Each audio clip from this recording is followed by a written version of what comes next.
2563औं बुद्ध जयन्तीको अवसरमा प्रदेश 5 सरकारद्वारा लुम्बिनी भ्रमण वर्षको शुभारम्भ। अशान्तिलाई मौलिक ढंगले शान्तिमा परिणत गर्दै विकासको बाटोमा अग्रसर भएको प्रधानमन्त्री ओलीको भनाई। अर्थ समितिले सातै प्रदेशबाट संकलन गरेको सुझावलाई सरकारलाई बुझाउने, बजेटलाई कार्यान्वयनमुखी बनाउन 22 बुँदे सुझाव। गल्छी रसुवागढी केरुङ जोड्ने अन्तर्देशीय प्रसारण लाइनको सम्भाव्यता अध्ययन अन्तिम चरणमा। असार दोस्रो सातासम्म अध्ययनको अन्तिम प्रतिवेदन ल्याउने आयोजना विकास विभागको तयारी।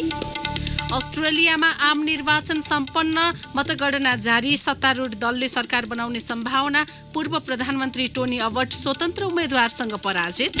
र एक्सपर्ट प्रधानमन्त्री कप 1 दिवसीय क्रिकेट प्रतियोगिताको मिति पुनः परिवर्तन। उद्घाटन खेलमा प्रदेश 2 र आर्मी तथा पुलिस र प्रदेश 1 ले प्रतिस्पर्धा गर्ने।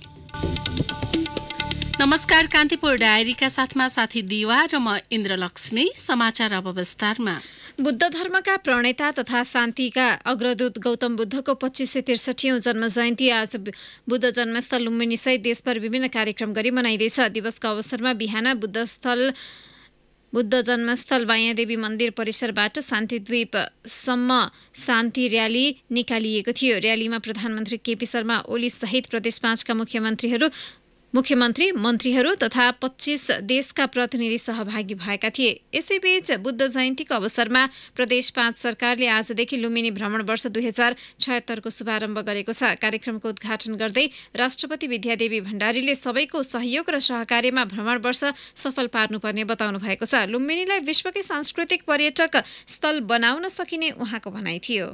यस क्षेत्रमा तिलौराकोट, लुम्बिनी, रामग्राम, देवदह लगायत महत्त्वपूर्ण बुद्धका स्थलहरू रहेको परिप्रेक्ष्यमा बुद्ध परिपथ अथवा चक्रपथ निर्माण गरी विश्वकै सांस्कृतिक पर्यटक स्थल यसलाई बनाउन सकिन्छ।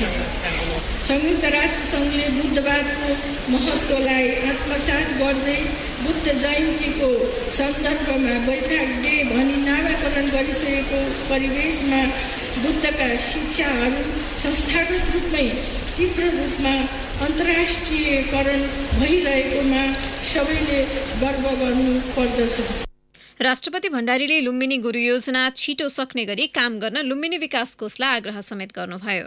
यसैबीच प्रधानमन्त्री केपी शर्मा ओलीले नेपाल कहिल्यै हिंसातर्फ नफर्कने बताउनु भएको छ। 2563औं बुद्ध जयन्तीको अवसरमा लुम्बिनीमा आयोजित कार्यक्रममा प्रधानमन्त्री ओलीले बुद्ध जन्मिएको राष्ट्र नेपालले आफ्नो भूमिमा भएको अशान्तिलाई मौलिक ढंगले शान्तिमा परिणत गर्दै शान्ति प्रक्रियालाई टुङ्ग्याएर विकासको बाटोमा अग्रसर भएको बताउनु भएको हो। लुम्बिनीको विकासको गुरु योजना चाँडै सम्पन्न हुने चरणमा रहेकाले अब सो क्षेत्रको विकासका लागि लामो समय प्रतीक्षा गर्नु नपर्ने प्रधानमन्त्री ओलीको भनाइ थियो। प्रधानमन्त्री ओलीले तिलौराकोट लगायत बुद्धको जीवनीसँग जोडिएका सबै स्थलहरूको विकास गरेर लाखौं धार्मिक पर्यटकहरू नेपाल भित्र्याइने योजना छिट्टै कार्यान्वयन हुने समेत उल्लेख गर्नुभयो। संयुक्त राष्ट्र सङ्घले बुद्धकै सम्मानमा हरेक वर्ष वैशाख डे मनाउने गरेको स्मरण गर्दै प्रधानमन्त्री ओलीले आफू भर्खरै भियतनाममा वैशाख दिवस समारोहमा भाग लिएर आएको जानकारी समेत गराउनुभयो। आगामी वर्ष नेपालमै वैशाख डे मनाउने सरकारको तयारी रहेको उहाँको भनाइ थियो।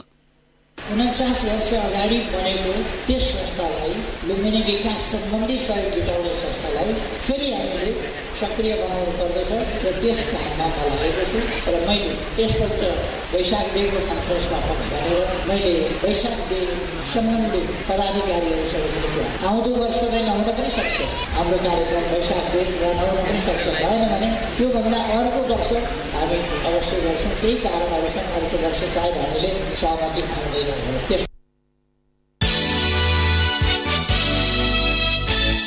प्रकृति पूजक भनिने किराँत समुदायको प्रमुख पर्व उभौली आजबाट सुरु भएको छ। प्रत्येक वर्ष चण्डी पूर्णिमादेखि किराँत समुदायले भव्य रूपमा भूमिपूजा गरी उभौली पर्व मनाउने चलन छ। 1 महिनासम्म मनाइने यस पर्वमा साकेला एवं चण्डी नाच नाचिन्छ। नाच मार्फत प्रकृतिको आराधना गर्ने गरिन्छ। चण्डी नाच नाचिने भएकाले यो दिनलाई चण्डी पूर्णिमा पनि भनिन्छ। अन्न सहकाल र सुख प्राप्ति होस् भन्ने उद्देश्यका साथ यो पर्व मनाउने गरिन्छ। प्रतिनिधि सभाको अर्थ समितिले 7 प्रदेशबाट संकलन गरेको सुझावलाई समेटेर तयार बनाएको प्रतिवेदनलाई आज अन्तिम रूप दिएको छ। समितिको आज बसेको बैठकले प्राविधिक विषय मिलाएर प्रतिवेदनलाई अन्तिम रूप दिएको हो। समितिले तयार बनाएको प्रतिवेदन पर्सि सोमबार बस्ने प्रतिनिधि सभाको बैठकमा पेश गर्ने समिति सचिवालयले जनाएको छ। आगामी आर्थिक वर्षको बजेटमा समेटिनुपर्ने विषयका बारेमा समितिले 7 प्रदेशका 11 स्थान झापा, विराटनगर, वीरगञ्ज, जनकपुर, हेटौँडा, पोखरा, बुटवल, नेपालगञ्ज, सुर्खेत, धनगढी र काठमाडौँबाट सुझाव सङ्कलन गरेको थियो। समितिले बनाएको 2वटा उपसमिति मध्ये पूर्वमा ज्ञानेन्द्र बहादुर कार्की र पश्चिममा सुरेन्द्र पाण्डे संयोजकत्वको टोलीले सुझाव सङ्कलन गरेको थियो। सो सुझाव समेटेर तयार बनाएको प्रतिवेदनमा के कस्ता विषय समेटिएको छ त? एक सामग्री। अर्थ समितिको गत चैत 25 गते बसेको बैठकले आगामी आर्थिक वर्षको बजेटमा समावेश गर्नुपर्ने विषय समेटेर प्रतिवेदन बनाउन 2वटा उपसमिति बनाएको थियो। पूर्व अर्थमन्त्री ज्ञानेन्द्र बहादुर कार्की संयोजकत्वको उपसमितिले पूर्वबाट गत वैशाख 4 देखि 8 गतेसम्म र अर्का पूर्व अर्थमन्त्री सुरेन्द्र पाण्डे संयोजकत्वको उपसमितिले वैशाख 9 देखि 15 गतेसम्म पश्चिमबाट सुझाव सङ्कलन गरेको थियो। प्राप्त सुझावलाई प्रतिवेदनमा कसरी समावेश गरिएको छ त? सुझाव सङ्कलन उपसमितिका संयोजक पाण्डे। बजेटले प्राथमिकता दिनु क्षेत्रहरू, बजेट व्यवस्थापनका सन्दर्भमा, आयोजना व्यवस्थापन सम्बन्धमा, कृषिको रूपान्तरणका सन्दर्भमा, उद्योग प्रवर्धनका सन्दर्भमा र पूर्वाधार विकास, राजस्व व्यवस्थापन लगायतका विषयहरूमा हामीले यो 22वटा शीर्षकहरूमा चाहिँ यसका सुझावहरूलाई समेटेका छौं। सुझाव सङ्कलनका क्रममा उपसमितिले गरेको छलफलमा सहभागी सरकारवाला निकायका पदाधिकारीले बजेटलाई कार्यान्वयनमुखी बनाउनु पर्नेमा जोड दिएका थिए। यिनै विषयलाई प्रतिवेदनले प्राथमिकता दिएको बताउनुहुन्छ पूर्वमा सुझाव सङ्कलन गर्न गएको टोलीकी सदस्य सर्वोत आरा खानम। हामी पूर्वमा गएको तर समस्या सब एउटै छ, पूर्व र पश्चिमको बजेट कम पठाउने त्यही कुरा भइरहेछ। त हिजोको जुन गोष्ठी भेटी योजना आएको उनीहरू बुझेकै छैनन्, चेतनामा छैन कि हामीले कति पैसा आउने के नआउने। धनगढीमा भएको छलफलका सहभागीले भने बजेटले सुदूरपश्चिम प्रदेशलाई उपेक्षा गरेको गुनासो गरेका थिए। छलफलमा सहभागी समिति सदस्य निरा देवी जैरू। म 7 नम्बर प्रदेशको छलफलमा बसिरहँदा त्यहाँ एउटा दह्रो आवाज आएको थियो। राज्य सञ्चालन हुँदा जहिले पनि बजेटको सिलिङ सुदूरपश्चिमको हिसाबले जाने, अबको दिन त्यो नहोस् भन्ने एउटा आवाज आएको थियो। संघीय संसदमा नीति तथा कार्यक्रममाथि छलफल हुनु पूर्व नै समितिले प्रारम्भिक प्रतिवेदन सरकारलाई बुझाएको थियो। नीति तथा कार्यक्रम माथिको छलफल पश्चात आगामी आर्थिक वर्षको बजेट तर्जुमा गर्न सरकार लागि परेको समय अर्थ समितिले बजेटमा समावेश गर्नुपर्ने विषय समेटिएको प्रतिवेदन बुझाउन हतार गरेको हो। सुझाव सङ्कलन गरी प्रतिवेदन बनाउन ढिलाइ भएको समिति सभापति कृष्ण प्रसाद दाहाल स्वीकार गर्नुहुन्छ। उहाँ सबै प्रदेशमा सन्तुलित विकासका लागि प्रतिवेदन प्रभावकारी हुने दावी समेत गर्नुहुन्छ। विशेष गरी नेपालको पश्चिम क्षेत्र चाहिँ विकासको पूर्वाधार विकासको दृष्टिकोणबाट पछाडि परेको छ र त्यसलाई चाहिँ प्रादेशिक सन्तुलन मिलाएरै विकास निर्माणको कुराहरू गर्नुपर्छ। प्रतिनिधि सभामा पेश गरेसँगै सो प्रतिवेदन कार्यान्वयनका लागि अर्थ मन्त्रालयमा पठाउने समितिले निर्णय समेत गरेको छ। पुनः समिति सभापति दाहाल। प्रतिनिधि सभामा प्रतिवेदन पेश भए पश्चात उक्त प्रतिवेदन कार्यान्वयनको लागि नेपाल सरकार, अर्थ मन्त्रालय र राष्ट्रिय योजना आयोग पठाउने र पूर्व बजेट छलफल गरिएका 10 स्थानहरूमा अर्थ मन्त्रालय मार्फत उक्त प्रतिवेदनको सम्बन्धमा जानकारीका लागि पठाउने व्यवस्थाको लागि अर्थ मन्त्रालयले निर्देशन दिने निर्णय गरियो। समितिले तयार बनाएको प्रतिवेदनमा बजेटले प्राथमिकता दिनुपर्ने क्षेत्र, बजेट व्यवस्थापन, आयोजना व्यवस्थापन, कृषिको रूपान्तरण, उद्योग प्रवर्धन, पूर्वाधार विकास, राजस्व व्यवस्थापन, अनुदान र राजस्व बाँडफाँड, रोजगारी सृजना, श्रम व्यवस्थापन जस्ता विषयलाई प्राथमिकता दिएको छ। छोटै समयमा भए पनि समितिले स्थलगत प्रतिवेदन बनाएकाले बजेट तर्जुमा गर्दा सरकारले सो विषयमा पनि ध्यान दिनु जरुरी देखिन्छ। रेडियो कान्तिपुरका लागि बासु खड्का। कांग्रेस सभापति शेरबहादुर देउवाले सरकारले ल्याउन लागेको मिडिया काउन्सिल विधेयक संसदमा पास हुन नदिने बताउनु भएको छ। विराटनगर विमानस्थलमा आज सञ्चारकर्मीसँग कुरा गर्दै देउवाले सरकारले संसदमा दर्ता गरेको मिडिया काउन्सिल विधेयक कुनै पनि हालतमा पास हुन नदिने बताउनु भएको हो। प्रेस स्वतन्त्रता र मानवाधिकार आयोगलाई कमजोर बनाउने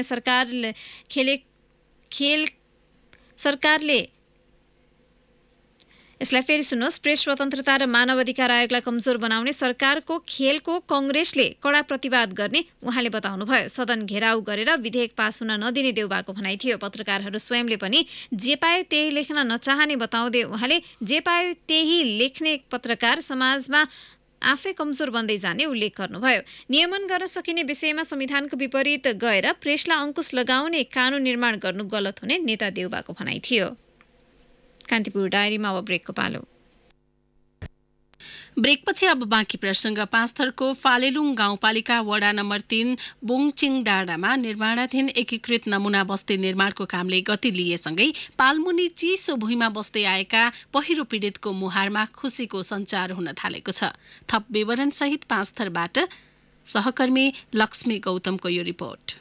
2074 साल साउन 27 गते गएको पहिरोले घर बगाएपछि यहाँका 45 परिवार प्रभावित भएका थिए। पहिरो प्रभावित मध्ये अधिकांशले पहिरो पछिका 2 वर्ष पालमुनि गुजारे। बस्ती निर्माण प्रक्रियाले तीव्रता लिएसँगै पीडितको मुहारमा खुसीको सञ्चार हुन थालेको छ। फालेलुङ 3 की पहिरो पीडित श्रीमाया राई। पहिला साल चाहिँ बाढी पहिरोले घर जग्गा सबै लगिदियो। दुखैले अब बस्यौं, त्यतिखेर पनि कति दुखले भाग्दै हिँड्यौं र नानी अब पेटमै थियो। त्यतिखेर पनि अब यस्तो हिलोतिर बसेर हामीले अब यत्रो बनाइसके मेरा छोरा। अब हाम्रो लागि यस्तो अब घर बनिँदैछ छिट्टै। हाम्रो लागि हाम्रो सोचाइ चाहिँ भनौँ अब छिट्टै बनियोस्, छिट्टै हाम्रो लागि राम्रै होस्।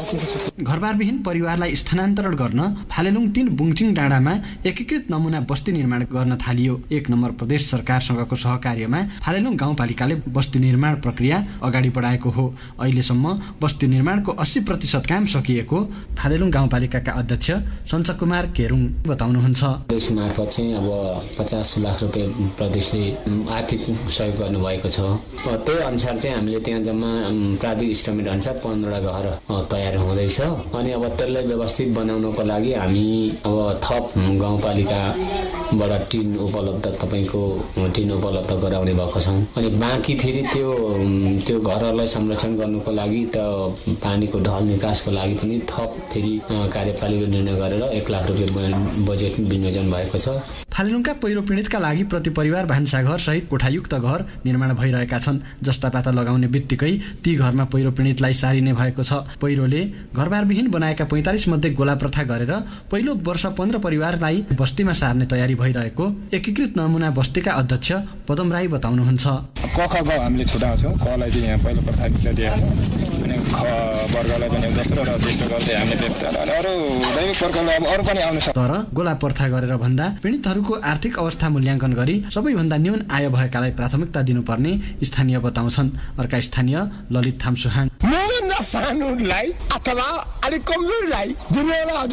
यतिखेर पहिरो पीडितका लागि निर्माणाधीन बस्तीमा बन्दै गरेका कोठा ढलाइ गर्ने काम हुँदैछ भने छानाका लागि पालिकाले जस्ता पाता खरिद प्रक्रिया अगाडि बढाएको छ। तसर्थ निर्माणाधीन बस्तीमा प्रयोग हुने सामग्रीको मात्रा र गुणस्तर जाँचका लागि स्थानीयले पनि चासो राख्नु जरुरी देखिन्छ। रेडियो कान्तिपुरका लागि लक्ष्मी गौतम, फालेलुङ गाउँपालिका 5 थर।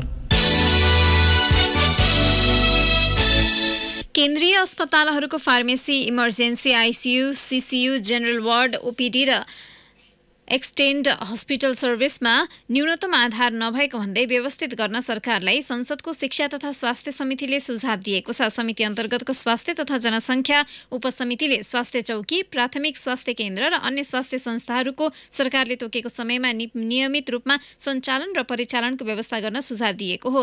त्यस्तै केन्द्र, प्रदेश र स्थानीय तह बीचको समन्वयलाई व्यवस्थित गर्न समेत उपसमितिले सिफारिस गरेको छ।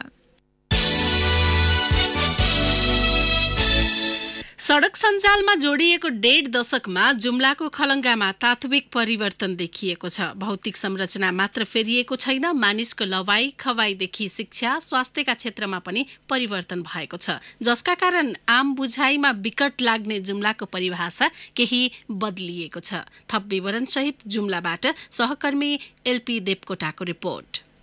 2060 सालमा सडक सञ्जालमा जोडिएको जुम्ला सदरमुकाम खलङ्गा यस 1.5 दशकको अवधिमा यो क्षेत्रमा धेरै परिवर्तन देख्न सकिन्छ। खलङ्गा र कर्णाली राजमार्ग आसपास क्षेत्रमा अहिले माटोले छाएका घर देखिन छाडेका छन्। पक्की घर बनाउने क्रम बढ्दो छ। त्यति मात्र होइन, उनीहरूको लुवाई खुवाईमा पनि निकै परिवर्तन आएको छ। धोती र दौरा सुरुवाल लगाउने स्थानीय अहिले कुर्ता सुरुवाल र जिन्स प्यान्टमा देखिन थालेका छन्। काचो कपडाका पसल देखिन छाडेका छन्। फेन्सी पसल बढेका छन्। फोन गर्न घण्टौं लाइन लाग्नुपर्ने बाध्यता एकादेशको कथा बनेको छ। घर घरमै इन्टरनेट सेवा छ। यी सबै परिवर्तन सम्भव हुनुको पछाडि सुगम सडक सञ्जालको भूमिका अहम रहेको स्थानीय डम्बर महत बताउनुहुन्छ। पहिला 60 सालभन्दा पहिला जुम्लामा हामीले जम्मै जुम्ला जिल्लाभरि प्रायः जसा चाहिँ माटाका घरहरू चाहिँ भएको देख्यौँ भने 60 सालभन्दा पछाडि प्लास्टर ढलान घरहरू चाहिँ हामीले देख्न सक्छौँ। त्यस्तै गरी जुम्ली जनताहरूमा 60 सालभन्दा पहिला र 60 सालभन्दा पछिको चाहिँ कुरालाई चाहिँ हामीले तुलना गर्दाखेरि खानपिनको जीवनशैलीमा पनि एकदम परिवर्तन भएको हामी पाउँछौँ। पहिला चाहिँ यहाँकै लोकल खानाहरू होइन यहीँकै अर्ग्यानिकहरूमा चाहिँ डिपेन्ड भएर चाहिँ जुम्ली जनताहरू खाना खान्थे पनि अहिलेका प्रायः जस्तो चाहिँ 60 सालभन्दा पछाडि चाहिँ विभिन्न किसिमका चाहिँ ठुला होटलहरू रेस्टुरेन्टहरू चाहिँ खुलेको हुनाले त्यो किसिमको खानपिनमा पनि जुम्ली जनताहरूको चाहिँ जीवनस्तर चाहिँ फरक भएको चाहिँ हामी पाउन सक्छौँ। रहनसहन मात्र होइन मनोरञ्जन र अतिरिक्त सुविधा समेत सहज बनेको छ। रेडियो र घडी बिक्री गर्ने पसलले अहिले मोबाइल र ट्याब्लेट बिक्री गर्न थालेका छन्। स्नुकर पुल हाउसदेखि जिम गर्ने व्यायामशाला खुलेका छन्। खलङ्गा आधुनिक सहर बन्दै गएको छ, जसका कारण सरकारी कर्मचारीले जिल्लामै बस्न नचाहने प्रवृत्ति घटेको छ। कोदो, फापर, चिनो, सिमी लगायतका रैथाने उत्पादनबाट गुजारा चलाउँदै आएका खलङ्गावासी अहिले मोमो, चाउमिन लगायत बजारिया खानामा रमाउन थालेका छन्। होटल रेस्टुरेन्ट खोल्ने क्रम बढेको छ। आम बुझाइमा बिकट लाग्ने जुम्ला अहिले साँच्चीकै आधुनिक बनेको जुम्ला बहुमुखी क्याम्पसका उपप्राध्यापक डाक्टर ओम प्रकाश आचार्य बताउनुहुन्छ। यहाँको सामाजिक शैक्षिक विकास तीव्रता रूपमा बढ्दै गएको थियो। अहिले मूलत पछिल्लो चरणको कुरो गर्नुपर्दा 15 वर्षसम्मको यो समयावधिलाई लिनुपर्दा शैक्षिक हिसाबले विकास तीव्रता रूपमा भएको देखिन्छ। जस्तै यहीँ पनि स्वास्थ्य विज्ञान प्रतिष्ठान स्थापना हो, क्याम्पसमै स्नातकोत्तर तहसम्मको 3-4वटा विषयमा पठन पाठन सुरु, प्राविधिक शिक्षालय सञ्चालन भइरहेको स्थिति, त्यसमा पनि माथिल्लो तहको शिक्षा पठन पाठन भइरहेको अवस्था र त्यस्तै हरेक गाउँपालिकाहरूमा गाडीको पहुँच भएको अवस्था, यातायातको पहुँच भएको अवस्था, अनि विकास निर्माणको हिसाबले सडक सञ्जालको हिसाबले तीव्रता रूपमा यो विकास हुँदै गइरहेको स्थिति छ। त्यसैले गर्दा 60 अगाडिको र 60 पछाडिको जुम्लामा तात्विक रूपले विकासको अन्त चाहिँ अवश्य देखिन्छ। शिक्षा र स्वास्थ्यमा पनि लगानी बढिरहेको छ। खलङ्गामा स्नातकोत्तरसम्मको पढाइ हुन थालेको छ। कर्णाली स्वास्थ्य विज्ञान प्रतिष्ठानले स्वास्थ्यकर्मी उत्पादन गरिरहेको छ। त्यसैले त आजकल जुम्लेलीहरूले भन्न थालेका छन्, सडक सञ्जालमा जोडिँदा कस्तो परिवर्तन हुन्छ। हेर्नु छ भने खलङ्गा आउनुहोस्। रेडियो कान्तिपुरका लागि एलपी देवकोटा, जुम्ला। कान्तिपुर डायरीमा अब मोरङ डायरीको पालो। मोरङ डायरीमा देवनयन शाहको नमस्कार। सुनसरी र मोरङका किसानले यस वर्ष 60 करोड 14,67,055 रुपियाँको उखु बिक्री गरेका छन्। किसानहरूले उत्पादन गरेका 11,87,356 क्विन्टल उखु सुनसरीको बर्जु गाउँपालिका 5 स्थित इस्टर्न सुगर मिल्सले खरिद गरी क्रसिङ गरेको हो। मिल्सले सरकारले तोकेको उखुको न्यूनतम समर्थन मूल्य प्रति क्विन्टल 536 रुपियाँ 56 पैसामा 30 रुपियाँ घटाएर 506 रुपियाँ 56 पैसामा खरिद गरेको हो। मोरङको उर्लाबारी नगरपालिका 1 झारसाँधी बिहीबारेमा एउटै वडामा 5 वटा क्रेसर स्थापना गर्न थालेको विरोधमा स्थानीयवासी 1.5 महिनादेखि आन्दोलनरत छन्। मापदण्ड विपरीत सञ्चालनमा रहेको र सञ्चालन गर्न लागेका क्रेसर हटाउन माग गर्दै उहाँहरू चैत 15 गतेदेखि रिले अनसनमा बस्दै आउनु भएको हो। झारसाँधी बिहीबारेमा एकै ठाउँ स्थापना गर्न लागेको 4 वटा र उर्लाबारी 1-3 खोप्रेमा मापदण्ड विपरीत गाउँमै सञ्चालनमा रहेको पूर्वेली क्रेसर उद्योग हटाउन अभियान घोषणा गरेर उनीहरू आन्दोलन गर्दै आएका छन्। भारतबाट नेपालतर्फ अहिले खुलेआम चोरी तस्करी भइरहेको छ।